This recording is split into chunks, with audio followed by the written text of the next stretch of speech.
Mesdames, Messieurs, bonsoir. Voici les titres du journal. Pour magnifier la coopération entre l'ONU et la sous-région Afrique centrale, audience ce mercredi à François Loum-Senifal au Palais de l'Unité. L'échange entre le chef de l'État et le diplomate onusien est en tête de ce journal. Pour magnifier les emblèmes de la République, le 20 mai 2020 jette un faisceau de lumière sur le drapeau tricolore et sur les armoiries du Cameroun. La sacralité de ces symboles est à suivre en page spéciale du journal. Pour magnifier le sacre de PWD de Bamenda, le champion de la saison, célébré par ses fans dans le nord-ouest, nous irons vivre la fête du football sur place à Bamenda. Ce sera en page des sports du journal. Voilà pour les titres. François Loum-Senifal au Palais de l'Unité, le représentant spécial du secrétaire général des Nations Unies pour l'Afrique centrale, était reçu ce mercredi en audience par le président de la République, son Excellence Paul Biya. Un habitué de cette tête-à-tête, le chef du bureau des Nations Unies pour la sous-région est venu faire le point de divers sujets brûlants avec le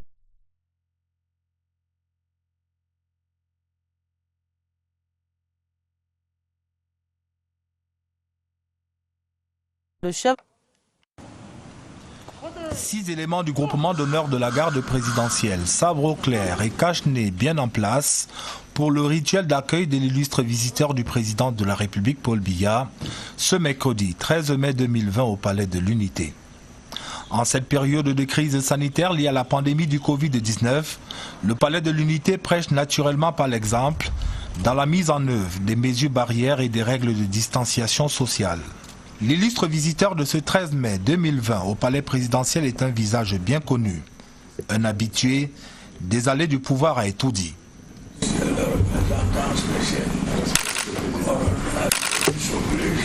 En sa double qualité du chef de bureau des Nations Unies pour l'Afrique centrale et de représentant spécial du secrétaire général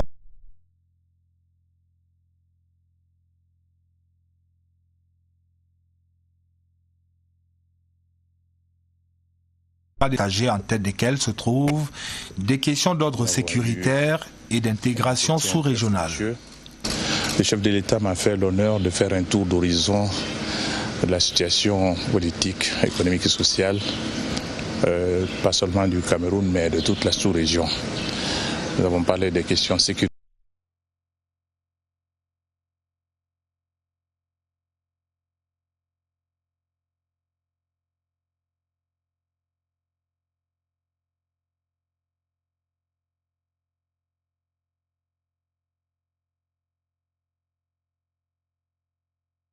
Total des Nations Unies, à toutes les initiatives qui sont prises dans ce sens, parce que cette pandémie devient l'ennemi numéro 1 qu'il faudra combattre.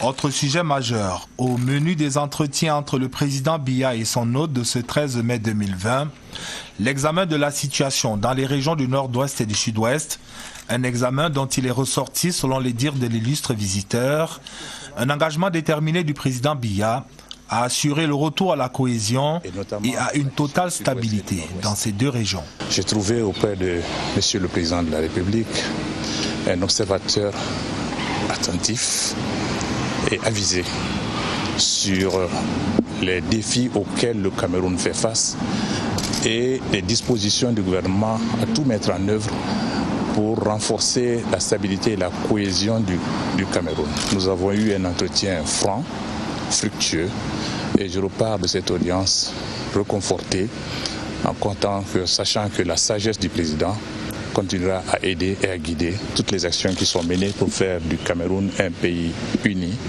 et stable. Au terme de ces entretiens avec le chef de l'État, François Loum-Senifal sera raccompagné au perron du palais présidentiel dans une atmosphère de grande cordialité.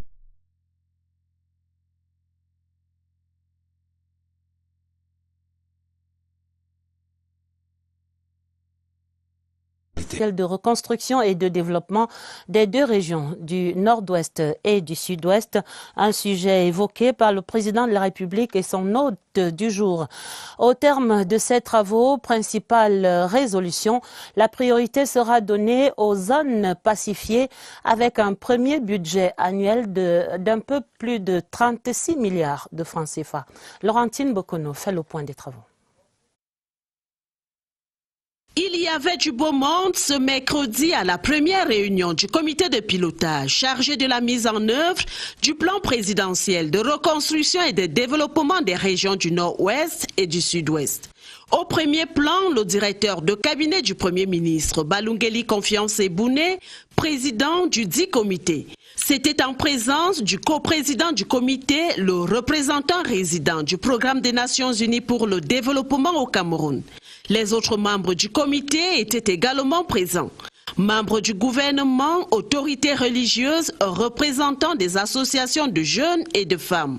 Le plan de travail présenté par le coordonnateur du comité de pilotage, Paul Tasson, a été adopté. La promotion de la cohésion sociale dans les régions concernées sera en première ligne. Il s'agirait pour nous d'accompagner les organisations civiles de base afin qu'ils comprennent exactement comment le plan se déroule là. Nous comptons accompagner ces organisations avec un certain nombre d'ateliers sur comment procéder à reconquérir la paix. Par ailleurs, ministre délégué auprès du ministre de l'économie, le coordonnateur du plan présidentiel de reconstruction du Nord-Ouest et du Sud-Ouest s'apprête aussi à engager la construction des infrastructures de base. Nous allons commencer la réhabilitation des écoles, des centres de santé, des routes, la reconstruction des ponts, la réhabilitation des points d'eau et le rétablissement des lignes d'électricité qui ont été détruites. Troisième centre d'intérêt, la revitalisation économique. Nous comptons pouvoir mettre à la disposition des bénéficiaires du plan un certain nombre d'intrants agricoles pour les permettre de ressusciter les champs qui ont été abandonnés. Pour la première année de mise en œuvre du plan présidentiel, un budget de plus de 36 milliards 320 millions de francs CFA a été adopté. Le président du comité de pilotage, Balungeli Confiance Bouné, a recommandé la poursuite des consultations pour une meilleure prise en compte des aspirations des populations. Placé sous la supervision du Premier ministre chef du gouvernement Joseph Dion Ngouté, le plan présidentiel de reconstruction et de développement des régions du Nord-Ouest et du Sud-Ouest vient ainsi d'entrer dans sa phase opérationnelle.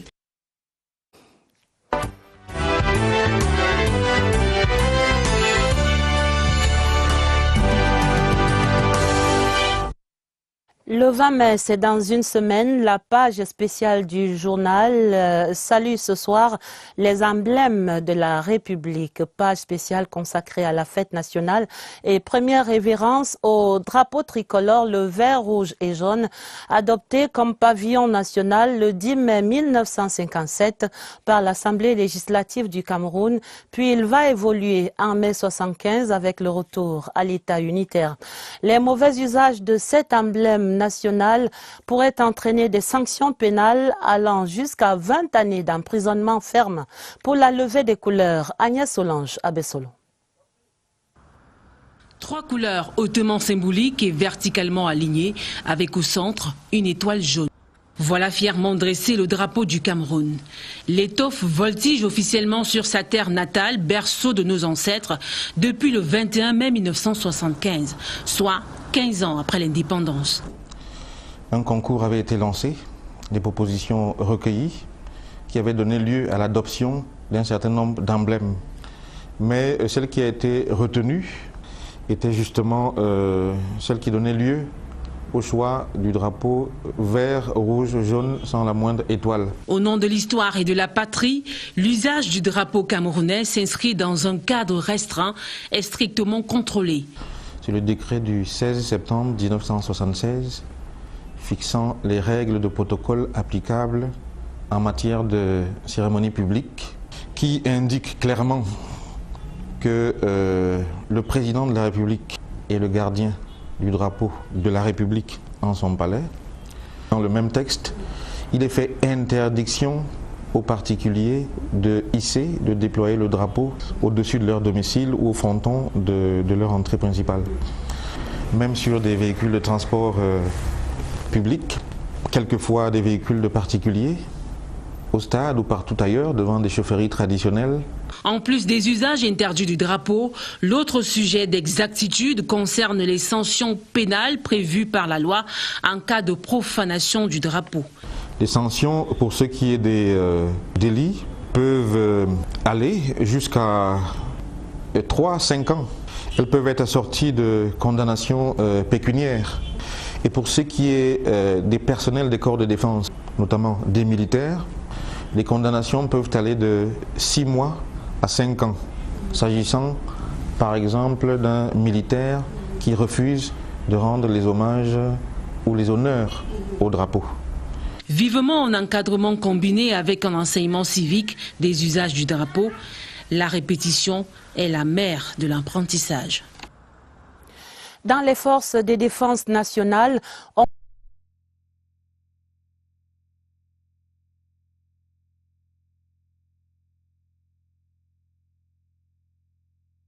va voir ce rituel ce matin au secrétariat d'État à la Défense chargé de la gendarmerie. Il est 6 heures au secrétariat d'État à la Défense chargé de la gendarmerie. Les troupes de garde se préparent à observer un rite qui constitue le fondement même de leur enrôlement, hisser le drapeau.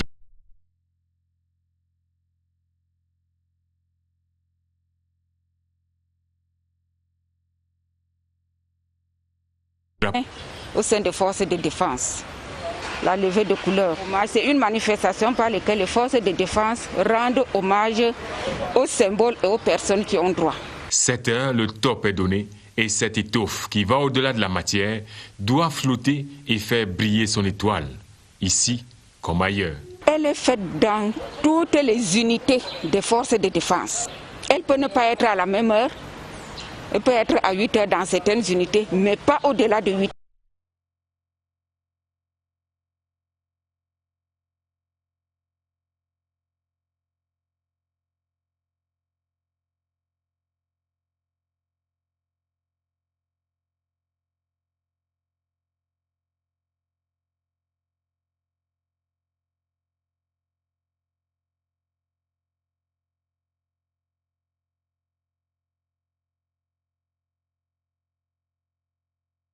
Le prix.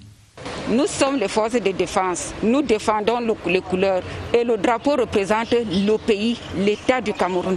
Nous sommes prêts à défendre les couleurs de notre pays jusqu'au sacrifice suprême. Regardez ce drapeau flotter et veillez à ce qu'il ne tombe jamais. Plus qu'une mission, un haut commandement divin inscrit et inscrit dans les gènes de chaque Camerounais. L'État unitaire du Cameroun est également symbolisé par d'autres emblèmes, les armoiries de la République composées d'un écu en forme de bouclier frappé au-dessus de la devise nationale « Paix, Travail, Patrie ». Des éléments sacrés tels l'hymne national, le sceau de la République viennent compléter cet emblème d'identification de la nation. Leur évolution au cours de l'histoire, c'est une évocation de Séverin Legambélé. Les constitutions successives depuis l'indépendance du Cameroun ont défini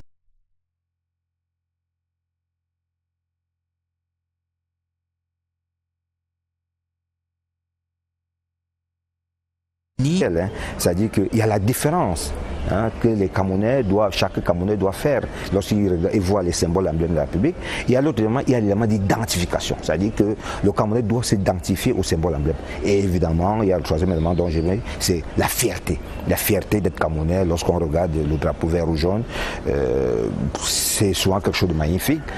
Dans la classification, on retient parmi les symboles de la nation la dénomination République du Cameroun, par exemple, les caractéristiques de l'État, État unitaire décentralisé, les langues officielles, la devise, l'hymne, le drapeau, le siège des institutions, le sceau et les armoiries. Le public connaît plus au sceau qui est la représentation officielle, c'est l'acte régalien qu'on appose sur les documents officiels de la République. Mais également, certaines institutions également ont les armoiries comme symbole de reconnaissance de l'État. Par exemple, je vais en parler du ministère de la Jeunesse et de l'Éducation civique qui a comme symbole les armoiries de la République. Et nous faisons également attention les associations sportives. L'armée également utilise les armoiries. Compte tenu de l'évolution de l'histoire, il est fort possible que la liste des symboles et emblèmes nationaux se rallonge à l'avenir. Nous prenons par exemple la fête nationale, qui est un symbole et emblème, mais sur le plan sociologique, sur le plan culturel ou bien sur le plan sportif, les lions indomptables sont devenus également un symbole et emblème, compte tenu de tout ce qu'ils ont fait. Par les symboles et emblèmes, il faut voir une partie de l'histoire du Cameroun révélée et des valeurs de la République à promouvoir. Sur le plan du mode de vie, le Cameroonian Way of Life, la mode vestimentaire est également un puissant élément d'identification. Et à côté de la toge, dans le nord-ouest, une autre étoffe a désormais conquis le cœur des Camerounais de tous bords et même des grands couturiers occidentaux. Il s'agit d'une dope qui distingue la noblesse dans les grassfields de l'ouest Cameroun, une étoffe qui a décidément le vent en poupe. Barbara Padjama. Les Camerounais font la cour à ce bout de royauté. Coutume Bamleke, tout le monde paye. Même c'est les nordistes, même c'est qu'un blanc, il paye ça. Loin des projecteurs, le ndop originel se tisse dans le Cameroun profond. Tient son foyer sous Chandop dans le nord-ouest. Les Grassfields lui ont attribué des ornements de noblesse. Pour ça, du nord au sud, de l'est à l'ouest, cette cotonnade est convoitée. À la main, en faible quantité, l'étoffe est rare. L'avoir dans son placard fait pousser des ailes et donne la hauteur à l'unité nationale. Les Camerounais sont bien orgueilleux de cet héritage culturel qui transcende les contrées. La parade d'une dope est nationale et internationale. Pour la forte demande de ce textile qui rapproche, la cotonnière industrielle du Cameroun, la SICAM, produit des copies d'une dope en quantité industrielle pour habiller la fierté, la diversité et la richesse du Cameroun. Toutes nos excuses pour la fin abrupte de ce reportage de Barbara Padjama. Allons à présent dans le sud-ouest. Là-bas, les nombreuses vagues migratoires ont amené des peuples des côtes de l'Afrique vers Limbe, Boya et d'autres villes de la région. De même, le brassage ethnique du fait des affectations dans l'administration publique contribue à donner à cette région un visage cosmopolite. Voyons cela avec Roger Samaki Poro de CRTV Sud-Ouest. La commune de Tombel, dans le coupé Mwanengouba par exemple, a pour maire Rose Ngassa, une femme originaire de la région de l'Ouest. Les populations locales viennent de reconduire son équipe pour un autre mandat de 5 ans à la tête de cette collectivité territoriale décentralisée. La ville de Tiko, dans le Fako, a également eu par le passé des maires issus d'autres régions du pays. Il y avait un maire là-bas qu'on appelait Paul Bamlike, mais son nom c'est Paul Sendjo. Il était très efficace. Ce qui est très important, c'est pour développer la localité. Durant l'époque des Allemands, cette partie du pays avait déjà de nombreuses plantations. Les ouvriers venaient donc de partout pour y travailler. Ils étaient originaires de tous les horizons du Cameroun.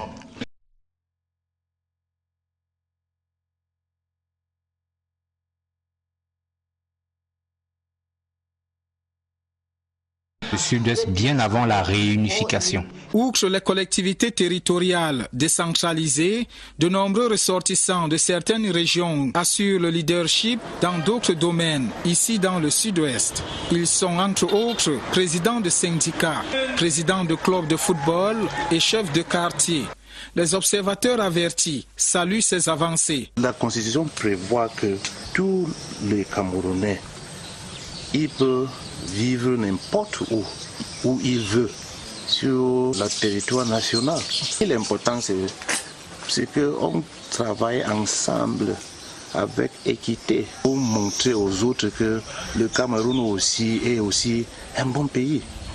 Les populations du sud-ouest s'accordent à reconnaître que cette région reste un creuset de l'intégration nationale et du vivre ensemble.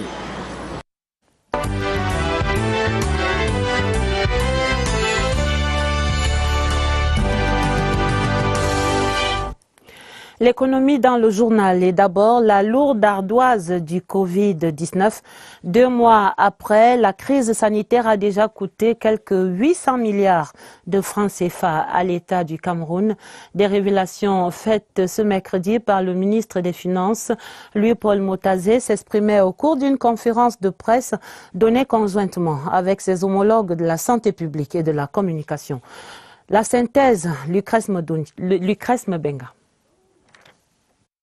C'est une facture salée que paye l'État du fait du Covid-19. Face à la presse, le ministre des Finances donne le montant du manque à gagner au niveau des recettes. Nous aurons perdu en termes de recettes, à cause de la crise, à peu près 800 milliards de francs CFA. 772 exactement. Pétrole, les recettes douanières, les recettes fiscales, etc. etc. Le gouvernement travaille à ce que nous n'arrivions pas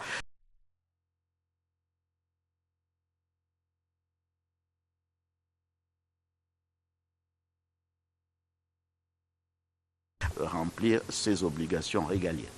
Le gouvernement travaille donc à maintenir les équilibres, mais ces efforts seront vains si les populations continuent de jouer à la roulette russe avec les mesures barrières. L'assouplissement des mesures gouvernementales encore en vigueur n'est nullement incompatible avec les précautions qu'imposent les mesures barrières, tant au plan individuel que dans les différents lieux de loisirs et de restauration, ou encore dans les moyens de transport en commun. Et parce que la crise sanitaire court toujours, les 135 milliards de francs CFA débloqués par le FMI seront utilisés à bon escient. Je peux vous donner les grandes priorités qui vont, n'est-ce pas, des équipements de protection individuelle pour la protection d'abord du personnel de santé, ensuite du personnel de laboratoire et l'ensemble, n'est-ce pas, de personnel, des professionnels de la santé. Nous avons la mise sur pied de ce centre spécialisé de prise en charge du Covid. Ces dépenses interviennent alors que 2 sujets préoccupent l'opinion. La reprise de l'école en juin prochain et la réouverture de l'espace aérien à une compagnie étrangère. Le gouvernement a dit qu'on pourrait reprendre le cours le 1er juin si toutes les conditions sont remplies. Il faudrait bien ajouter cette éventualité-là, parce qu'effectivement, cette décision devrait suivre la cinétique de l'épidémie. Ce sera un vol par semaine d'une compagnie aérienne qui a demandé expressément à ouvrir les vols commerciaux au niveau du Cameroun. Ce sera un vol par semaine, alternativement sur Yaoundé et Douala. Cependant, s'il fallait retenir une chose de cette conférence de presse, c'est bien le plaidoyer du gouvernement pour le respect collectif et individuel des gestes barrières. Et avant d'évoquer d'autres conséquences et l'impact de cette pandémie sur l'économie nationale, je vous invite à aller pour le bilan quotidien au centre des opérations des urgences de santé publique pour le point de presse de ce mercredi soir au quartier Messa. On appelle l'attention là-bas à la remontée des cas de contamination. Pour les explications, retrouvons donc Évariste Yenga et son expert de ce soir. Bonsoir Évariste.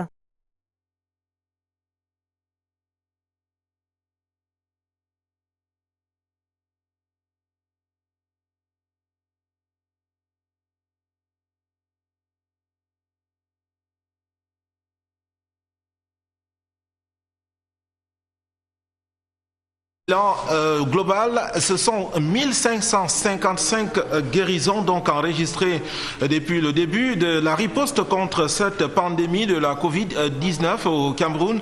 En revanche, il y a une remontée des chiffres de la contamination. Ces chiffres prennent de l'épaisseur. La cote d'alerte est importante, notamment dans 2 régions, celle du centre et celle du littoral. Et puis un deuxième palier de la cote d'alerte, c'est le nord-ouest et la région de l'est, où les chiffres sont un peu grandissants. Explication des experts de ce centre, c'est un relâchement des populations quant à l'observance des mesures barrières. Alors il faut revenir à cette bonne vieille habitude avec laquelle il faudra désormais composer. Ce soir, lumière sur l'amalgame qui est faite sur les symptômes de la Covid-19 et nous recevons pour ces éclairages le docteur Noudji Simon. Il est le chef d'unité sensibilisation du système de gestion de l'incident niveau central. Bonsoir docteur. Bonsoir. Docteur, très souvent on le constate, des populations qui sont un peu embarrassées entre une toux, un rhume, qui ne sont que des symptômes. Mais dites-nous, comment faire la différence entre une grippe ordinaire et la Covid-19? Très bonne question. Donc, la grippe et l'infection au nouveau coronavirus, dont le Covid-19, sont toutes des pathologies de la sphère respiratoire. Maintenant, dans la grippe, on a des symptômes qui sont communs, notamment la fièvre, l'écoulement nasal, que nous on appelle dans le jargon médical les rhinorrhées, des maux de tête, des douleurs articulaires diffuses qu'on appelle les polyarthralgies. Dans le cas de l'infection au coronavirus, au nouveau coronavirus, on a les mêmes symptômes, sauf qu'on peut avoir d'autres symptômes rajoutés, notamment la perte de l'odorat qu'on appelle dans le jargon médical l'anosmie, la perte du goût, la gueusie. Mais maintenant, ces symptômes-là ne sont pas forcément liés. Ils ne sont pas forcément constants.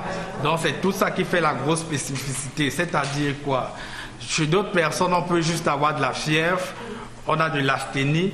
Et lorsque un médecin investigue bien, on fait des examens appropriés, on trouve que la personne est infectée par le nouveau coronavirus.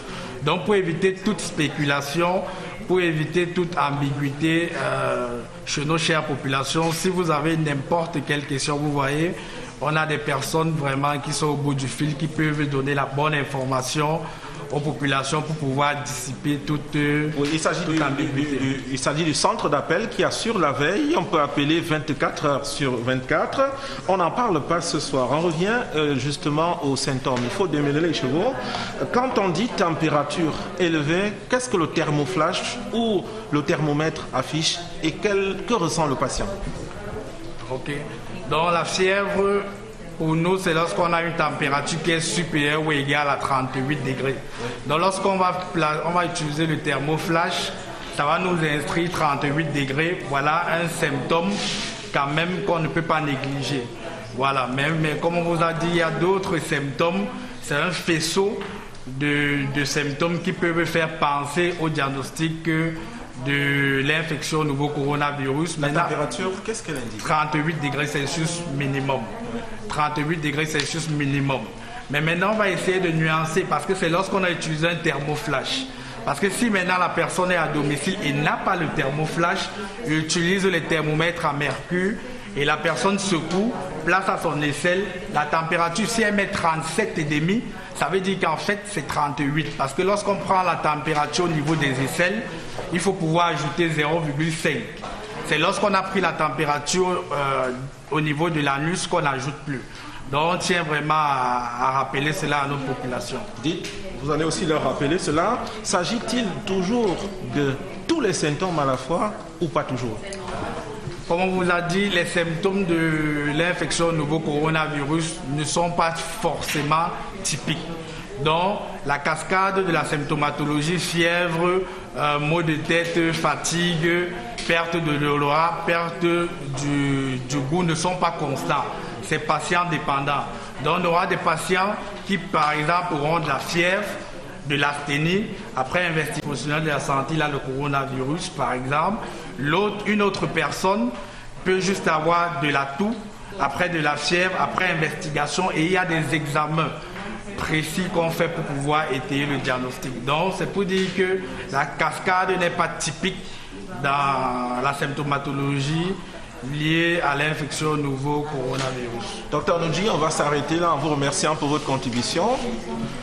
Voilà, Adèle, en appendice du point de presse donné ce soir par le docteur Fané Mahamat, il a été indiqué, il a été mis une croix sur la stigmatisation des patients du Covid-19 qui restent des personnes ne souffrant que d'une grosse grippe, une grippe avec des effets dévastateurs un peu plus importants que la grippe ordinaire.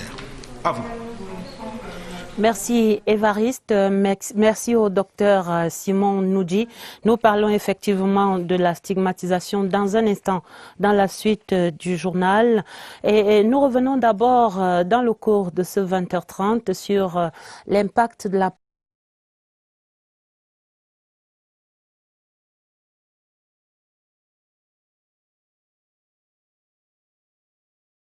L'économie des 6 États de la sous-région Afrique centrale font peser de lourdes menaces sur la monnaie commune malgré les assurances de la BEAC. Quelle perspective pour le CFA? Question à Marie-Laurence Senké. Face aux exigences évoquant l'ombre d'une dévaluation du franc CFA, du fait d'un niveau encore faible des réserves monétaires extérieures, le gouverneur de la Banque centrale a tenu à rassurer sur la solidité du franc CFA des pays de la CEMAC. Cette donnée qui vise aussi à consolider la confiance des investisseurs et des partenaires des États de la CEMAC offre une indication sur la résilience de la zone économique face aux incidences de la crise liée au Covid-19. C'est tout à fait rassurant quant à la dévaluation du CFA. Mais je dois dire que cela n'enlève pas le risque. C'est une crise qui a touché le secteur productif, c'est-à-dire l'économie réelle. Cela touche la production et les exportations. Et quand les exportations sont touchées, vous savez, les exportations, c'est la première source de devises pour un pays. Donc quand les exportations sont touchées, comme ce sera le cas de nos pays, alors le risque de déséquilibre extérieur de la monnaie est là. La bonne tenue des avoirs extérieurs n'éloigne toutefois pas le risque au regard d'une part des incidences économiques et financières de la pandémie sur les pays de la CEMAC et d'autre part du fait de l'ignorance d'une variable importante de l'analyse qu'est la durée de la pandémie. Ce que la BEAC nous dit, c'est qu'il n'y aura pas d'évaluation effective, mais ce que les experts disent, c'est qu'il y a un risque. Donc il faut travailler, n'est-ce pas, pour mitiger ce risque de façon à ce qu'il n'y ait pas de problème, à ce qu'il n'y ait pas de bagarre au plan politique pour empêcher la dévaluation, de sorte que la monnaie soit soutenue, n'est-ce pas, que l'équilibre extérieur de la monnaie ne soit pas atteint. Cependant, force reste à la loi. En effet, cette modification de la parité entre le franc CFA et l'euro relève de la compétence discrétionnaire des chefs d'État des pays signataires de la Convention de coopération monétaire entre la France et les pays membres de la CEMAC. L'alinéa 2 de l'article 12 de la dite convention énonce que la parité est susceptible d'être modifiée après concertation entre les États signataires compte tenu des exigences de la situation économique et financière des États membres. L'autre inquiétude sur ce front socio-économique concerne les emplois. Les entreprises vont-elles décompresser ou non? Mais malgré le ralentissement des activités pour environ 92% de ces entreprises à capitaux privés, le GICAM encourage les patrons à ne pas céder à la pression vers la suppression des emplois. Le groupement interpatronal du Cameroun qui s'entretenait ce mercredi à Douala avec le patronat et les syndicats, il s'agit de créer une coalition pour sauver les emplois. Napoléon Bonaparte Besson est dans la capitale économique. Depuis l'apparition du Covid-19 au Cameroun, le tissu économique connaît une détérioration rapide susceptible d'affecter le chiffre d'affaires et la situation de l'employé, mais pas seulement. Et c'est pour prendre conscience de ces risques à plus ou moins long terme que le patronat, représenté par le GICAM, et 5 confédérations syndicales des travailleurs ont adopté une déclaration commune question de servir les intérêts des entreprises et des ménages. Sur la table des échanges, 5 sujets majeurs: les mesures gouvernementales sur les entreprises et le monde du travail, les recommandations et propositions des partenaires sociaux sur la gestion de la crise et de l'après-crise. Le GICAM considère qu'il s'agit d'une amorce et qu'il faut aller un peu plus loin. Quand vous remboursez aux entreprises des crédits de TVA qu'elles attendaient depuis, pour lesquels elles sont peut-être même déjà endettées avec des agios qui courent dessus, cela n'est pas de nature à leur permettre de sortir d'une situation difficile. Il en ressort globalement que 92% des unités de production nationale sont négativement impactées par le virus, dont 52 sont des PME. Bien qu'ayant apprécié les politiques publiques sur le coronavirus, les participants ont émis le souhait d'un dialogue social tripartite, État, employeurs, travailleurs, en vue de créer des entreprises durables et des emplois décents et productifs. Le feuilleton de la semaine sur ce qui est à proscrire dans la lutte contre le Covid-19, ne rejetez surtout pas ces malades guéris ou non de la maladie. La stigmatisation, les préjugés et le rejet social, parlons-en donc. Voilà des faits qui peuvent tuer psychologiquement plus que la pandémie elle-même. Ce qu'il ne faut pas dire ou faire, c'est dans ce reportage de Daniel Menanga. Ça fait 2 semaines que j'étais malade, très malade. Hein. Je ne peux pas aller à l'hôpital. Je préfère appeler le docteur chez moi qu'il me soigne. Ce témoignage, un contre-exemple des comportements à adopter au plus fort de la pandémie de Covid-19. Nous pensons que c'est l'un des éléments, l'un des facteurs qui est à l'origine et qui sera à l'origine de la propagation de la maladie et même du nombre de décès en communauté. La peur se propage dans les esprits à la même vitesse que le virus redouté. Même pas seulement dans une voiture, même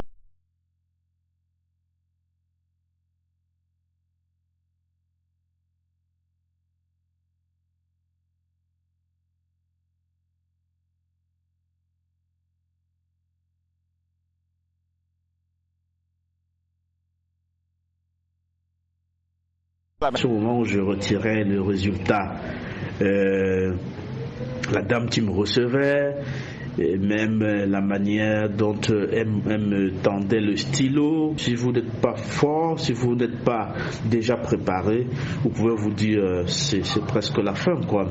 L'interview se déroule au téléphone dans le strict respect des règles de distanciation sociale. Tu parles d'une stigmatisation. Généralement, c'est la peur qui est à l'origine de ce comportement, la peur de mourir. Mais ce qui a lieu de savoir, c'est que l'on en guérit 97%. Ce n'est pas comme si quelqu'un avait enfreint à une règle, une norme de la société, non. La stigmatisation, elle nous pousse au bord du précipice de la contamination au Covid-19. Nul ne sait qui sera le prochain sur la liste. Et voilà qui est dit. Et heureusement, le don spécial du président de la République continue de déployer le dispositif de protection sur le terrain. Ce don était distribué ce mercredi aux populations du département du Faro et d'Eo dans la Damawa. La joie des récipiendaires et les recommandations de l'autorité administrative, c'est dans ce reportage de Rigobert Chimiso. Arrondissement de Galim-Tignière, que le préfet du Faro et d'Eo a bouclé sa tournée de distribution du matériel sanitaire, don du président de la République. Ce dont le chef de l'État est venu booster l'effort fourni par les municipalités.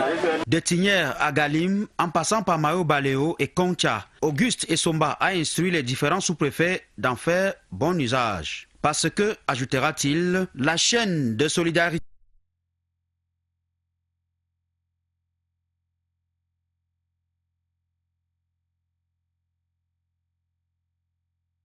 bien utiliser ce don et l'utiliser pour les mesures barrières, pour la lutte contre la pandémie du coronavirus. Cette aide qui arrive au bon moment va nous permettre de booster hors de notre arrondissement cette maladie, ce coronavirus. À chaque étape, une prière œcuménique a été dite à l'endroit du donateur, donc le président Paul Biya.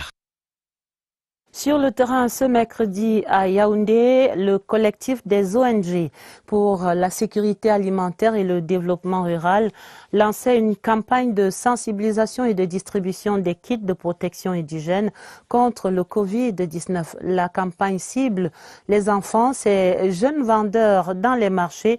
Et dans le démarrage de la campagne ce mercredi, donc à l'arrondissement de Yaoundé 4e, il y avait notre reporter Laetitia Onana. La pandémie du coronavirus, la santé des petits vendeurs préoccupe le collectif des ONG pour la sécurité alimentaire et le développement rural.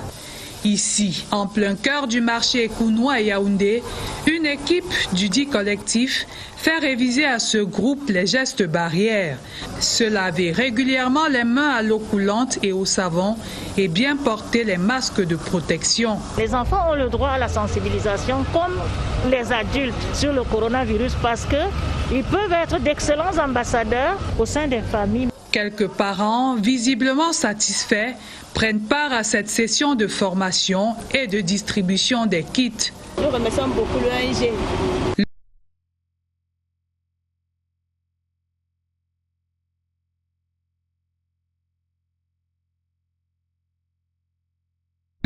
Dans la région de l'extrême nord. Direction la Belgique où la Fédération des associations et sociétés camerounaises de la diaspora est aux côtés des compatriotes sur place là-bas dans cette lutte contre le Covid-19. Des étudiants camerounais viennent ainsi de bénéficier de la générosité.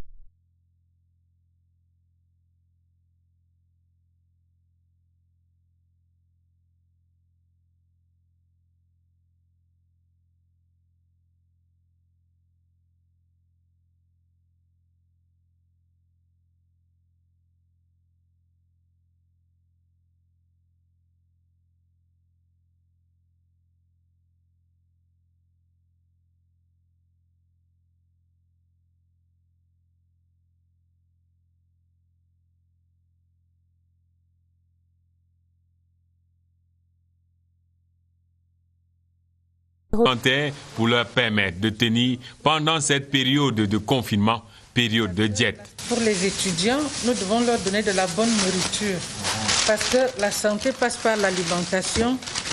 Donc c'est pour ça que la qualité a été choisie. Un geste salué par les bénéficiaires, louant au passage l'exemple de ce groupe de Camerounais de la diaspora qui pose des actes citoyens et contribue ainsi à donner au monde la traditionnelle image d'un pays uni derrière sa jeunesse, ses valeurs et son rayonnement. La FASCADI, à son tour, a salué l'encadrement et l'accompagnement quotidien de cette diaspora patriote par l'ambassadeur du Cameroun en Belgique, Daniel Evina Abbé. Autre chose dans l'actualité, un nouveau secrétaire permanent est aux commandes du Conseil national de la décentralisation. Elle s'appelle Madame Evelyne Koa. Elle prend le relais de Luc Messia Tangana, désormais maire de la ville de Yaoundé. Après le passage de témoins, les deux personnalités étaient reçues par le ministre Georges Elanga Obam. Le reportage de Séverin Légamblé. L'urgence de la préparation et du suivi des transferts de compétences et de ressources aux collectivités territoriales décentralisées ne donne aucun instant de répit aux autorités compétentes. Au lendemain de sa désignation par un arrêté du Premier ministre, le nouveau secrétaire permanent du Conseil national de la décentralisation et son prédécesseur ont procédé ce mercredi à la passation technique de service en présence du conseiller technique du chef du gouvernement. Cet acte administratif apporte un nouveau souffle à ce secteur d'activité qui a connu un relâchement certain depuis l'élection de Luc Messia Tangana à la mairie de la ville de Yaoundé. C'est une lourde tâche, mais ce sera une très belle aventure, un très beau challenge. Je m'y engage avec beaucoup d'enthousiasme. Bien entendu, vous savez que la décentralisation est l'une des politiques publiques majeures de notre pays actuellement et sur laquelle le président de la République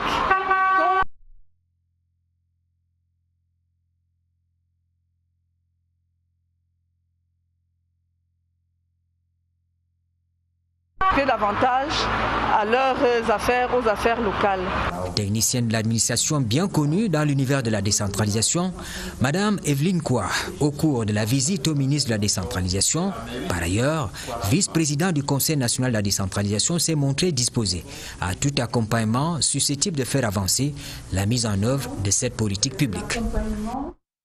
Également dans l'actualité, l'annonce ce mercredi de la nomination de Monseigneur Emmanuel Dassi Woufan à la tête de l'évêché de Bafia, c'est dans le Mbam et Inoubou, ici dans le centre.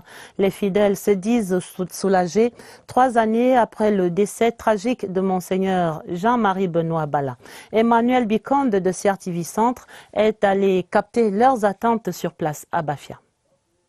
3 ans d'anxiété, de patience et de prière intense, le Seigneur Tout-Puissant a enfin dit son dernier mot. Dès ce mercredi, Monseigneur Emmanuel Dassi Younfa devient le nouvel évêque de Bafia. La joie est perceptible sur les visages des diocésains visiblement soulagés. C'est une très grande joie.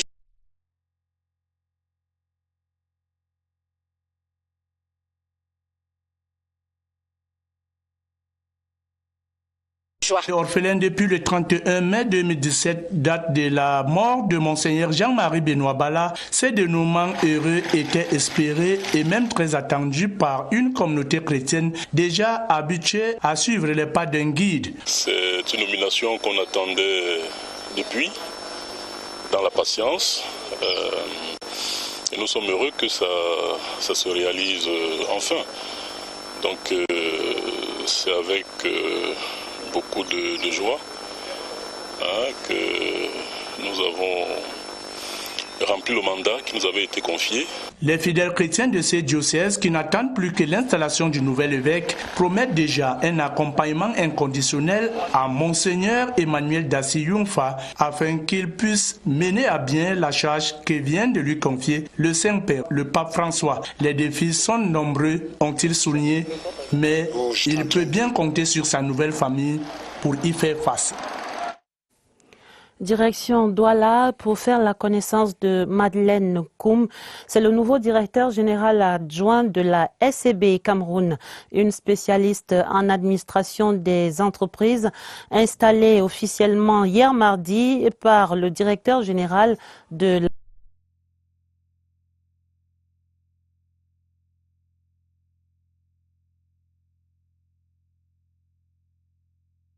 de s'adapter aux nouvelles exigences sanitaires pour être témoin de ce moment important de la vie de la SCB. L'installation officielle de Madeleine Koum, née Ebenye Ewele, comme nouveau directeur général adjoint de la SCB Cameroun pour le top management de cette institution bancaire filiale du groupe Ati.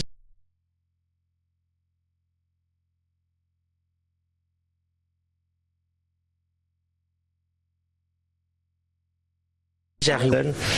Une technicienne de la banque. Le président de la République a proposé son nom comme directeur général adjoint et je m'en réjouis. C'est une chance.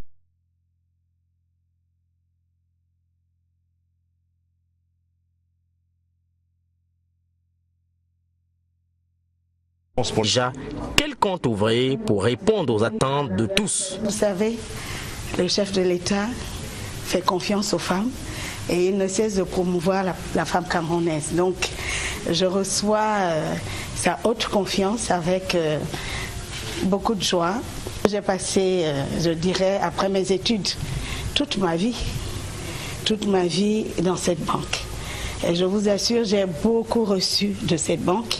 La belle opportunité m'est offerte aujourd'hui pour rendre le bien que j'ai reçu, pour faire en sorte que la SCB se développe, pour faire en sorte que les collègues, les collaborateurs qui y travaillent s'épanouissent et que, bien évidemment, vous, nos clients, vous soyez encore plus satisfaits de nos services. La touche Madeleine Koum, nouveau directeur général adjoint, qui a travaillé 35 ans dans cette structure, est très attendue pour faire de la SCB Cameroun, présente dans les 10 régions, l'institution bancaire de tout premier choix au Cameroun. Accompagnement pour le Ramadan 2020 des produits alimentaires remis à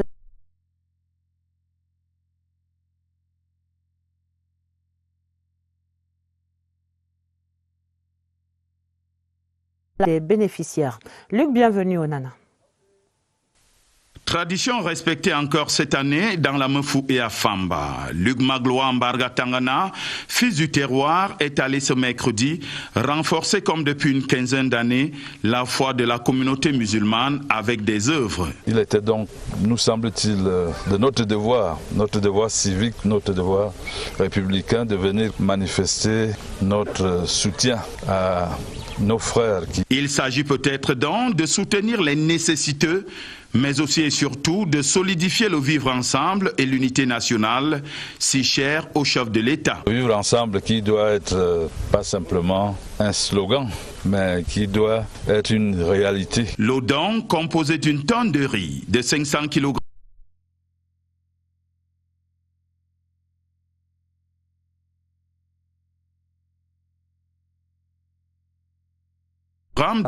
Et des imams de la Mefou à Famba.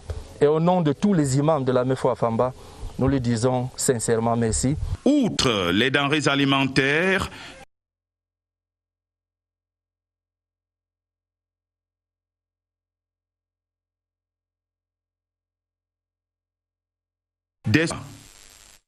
La page des sports et le sacre de PWD de Bamenda, champion 2020.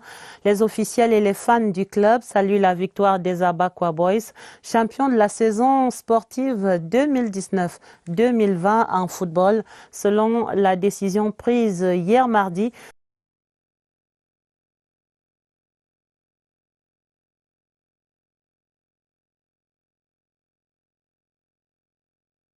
D'un demi-siècle d'existence à cheval entre les Ligues 1 et 2 au Cameroun, PWD de Bamenda se hisse au firmament en 2020. Un couronnement qui mérite d'être jubilé. On était en tête du championnat, on était en tête du classement et c'est tout à fait logique compte tenu des circonstances qui nous animent en ce moment. On ne peut pas continuer à jouer. Et naturellement, PWD est sacré champion. Nous sommes très contents, nous sommes très fiers du travail que nous avons abattu. Les observateurs avertis de la scène footballistique de la région du Nord-Ouest remontent le temps et indiquent que le parcours des PWD, notamment lors de la saison sportive qui s'achève, avec 47 points au compteur, prédestinait le club au titre de champion. Les premiers débuts avec ce 6-1, je ne sais pas si c'est Coton Sport, oui, qui a eu à battre PWD 6-1. Et on croyait que l'équipe n'allait pas aller peut-être jusqu'au devant. Mais aujourd'hui, c'est un sac tout à fait mérité parce que au fur et à mesure que l'équipe progressait, ça changeait. La décision de la Fédération camerounaise de football maintient PWD en Elite One et classe le club de Bamenda porte-étendard du Cameroun en Champions League africaine. Une paire de manches qui ne peut être gagnée sans le concours de tout le Cameroun. On a une grande base de supporters, surtout en Europe, en Amérique et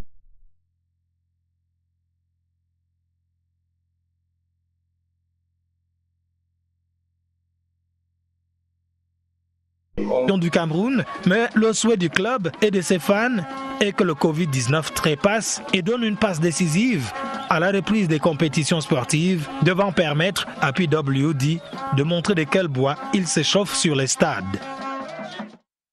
Tous les clubs de football sont donc fixés sur les conclusions de la saison 2019-2020 et il n'y aura pas de relégation. C'est là la décision prise hier par la FECAFOOT et la FECAFOOT qui donnait par ailleurs un point de presse sur les explications de cette décision ce mercredi à Yaoundé. Voici les autres implications de cette décision de la FECAFOOT avec Évariste Yanga. Les champions de la saison ont été déterminés par les classements généraux. C'est donc en toute logique que PWD de Bamenda est champion de la première division. Le club du Nord-Ouest, premier avec 47 points, dévance Coton Sport d'une seule unité et la Colombe de 2. PWD est le représentant camerounais à la Ligue africaine des champions. La fin prématurée de l'Elite Tour fait des Astres de Douala le champion de la division 2. Leur bonheur, les Astres vont le partager avec le premier dauphin, Yafoot. Astres et Yafoot sont admis en première division dès la prochaine saison. Le coronavirus n'a pas fait de ravages, mais plutôt du bonheur aux mal classés. Avion, Tonnerre et Dragon sont maintenus en division première. De même, Léopard, Foncha Street et AS Matelo sont épargnés d'une descente en division régionale. Dans cette division régionale, c'est le statu quo, pas de montée en Elite Tour et aucune descente.